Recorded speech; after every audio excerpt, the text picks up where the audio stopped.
Hello, and welcome to the Compendium of Unnatural and Otherworldly Creatures, where we explore strange creatures that are not of this earth. Today, we will be talking about the corpse walker pumpkin plant, indigenous to a world where plants have gained semi-consciousness and have evolved unique ways to move around. The corpse walker pumpkin plant is a plant species that consumes the corpse of a dead animal. It grows sturdy, flexible vines that envelop the corpse's skeleton.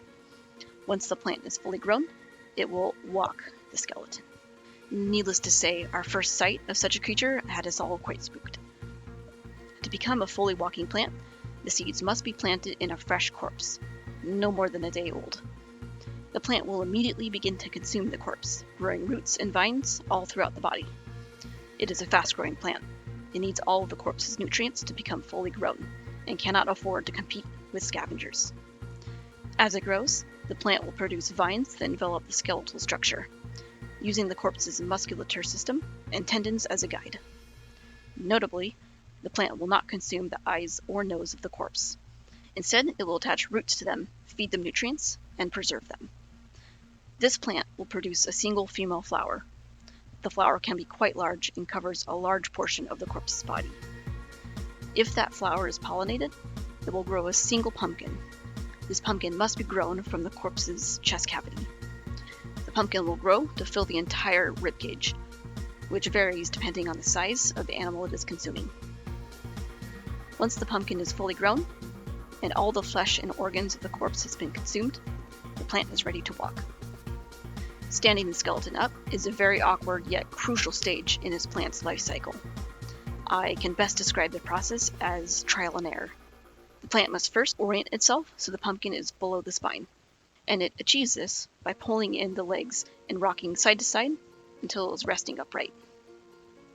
Next is a process of getting the legs straight until it is standing. If the plant cannot get itself standing, it will die before being able to spread its seeds. Once standing, the plant is ready to walk. Its gait is very jerky, taking it one step at a time. The plant achieves the walk by contracting and relaxing its vines, moving the bones in the correct manner to move forward. By preserving the eyes and nose of the animal, the plant achieves a rudimentary sense of sight and smell. It is thought that the sight is used to avoid running into objects or tripping, and that the smell is used to track down another corpse, where it will plant its seeds. If it is lucky enough to find a fresh corpse, it will stand over the corpse and contract the vines around the chest and pumpkin until the pumpkin is punctured by the ribs. The life cycle of the plant is now complete. It will collapse onto the fresh corpse, where the pumpkin will rapidly decay and deposit its seeds onto the body, where the next plant will grow from. If the corpse walker is not able to find a fresh corpse, it will eventually decay, the bones will weaken and crack, and the whole thing will collapse onto the ground. The plant will then die. Its seeds, however, can grow from the ground, but the resulting plants will only produce male flowers. Similarly, if it does find a corpse, but the corpse lacks sufficient nutrients, the resulting plant will also produce only male flowers. The male flowers are smaller than the females, but much more numerous. They are red and resemble animal flesh, and they produce the scent of rotten flesh to attract flies and other carrion insects. The corpse walker plant seems to prefer four-legged animals over bipedal ones. The plant seems to be coded to walk with four legs, thus making it difficult to impossible to achieve a walk in a bipedal animal. That's not to say that they cannot or will not grow from the corpse of a human. There are accounts of this happening. However, as mentioned earlier, it is difficult for the plant to walk a human skeleton. In all reported cases, the plant will attempt to use both the legs and arms to move around, resulting in more of a crawl. The resulting sight of such a thing can be described as either humorous or terrifying. These plants also seem to prefer larger animals and can only grow fully from an animal at least the size of a large dog. Most commonly, hoofed animals such as horses, cows, or deer are the main target. We have observed that these plants have a higher likelihood of seeking out a corpse of the same species it grew from. For example, if a plant grows from a horse, it is most likely to find the corpse of another horse to plant its seeds. We have several theories for why or how this happens. One is that the scent of the particular animal is learned from growing in said corpse. Whether the plant learns the scent from consuming the flesh or from some knowledge gained from the animal's brain, we do not know. The other theory is that seeking out the corpse of the same animal the plant was successful in walking gives the next plant a much higher chance of success. Say, if a plant is able to walk a horse, but stops when it finds a dead cat, then the next plant will have no chance at success. However, a desperate walker, that is one that is about to decay and collapse, will seem to favor any corpse it comes across.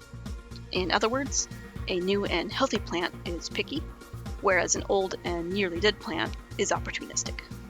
The corpse walker plant has made a large impact on human culture and folklore. Seeing how this plant can give the effect of raising the dead, this is not surprising.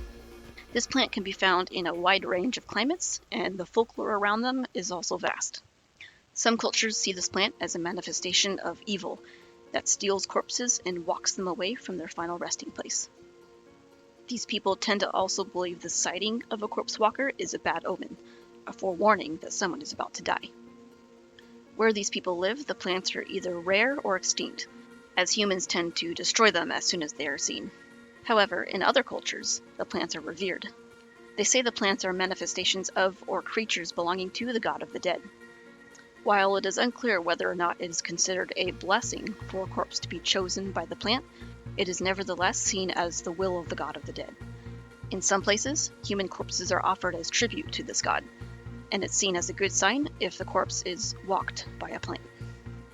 Both of these beliefs are somewhat old, although many people still hold them. In modern times, however, people tend to have a better understanding that these are just plants.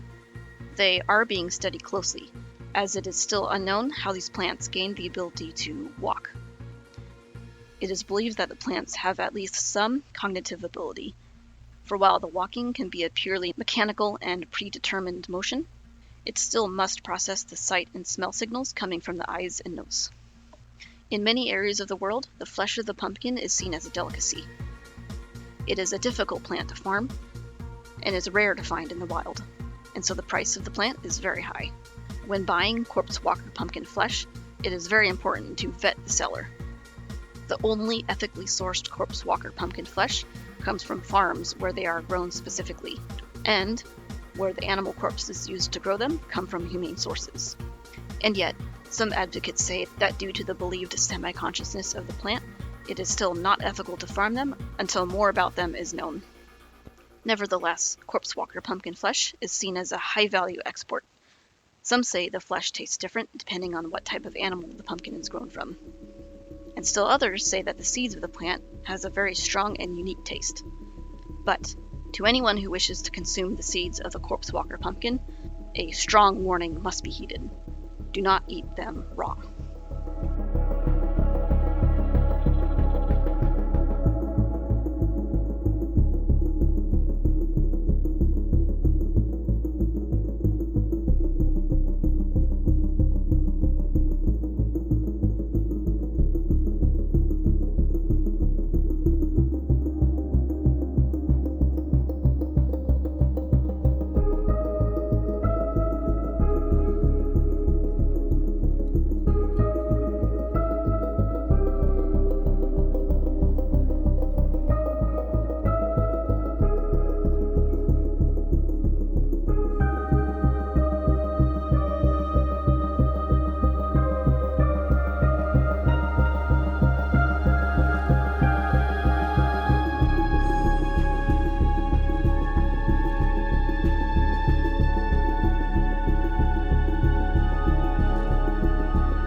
you've reached the end of the video, thank you so much for watching. I hope you enjoyed it. Have a wonderful day, and I hope to see you next time. Bye-bye.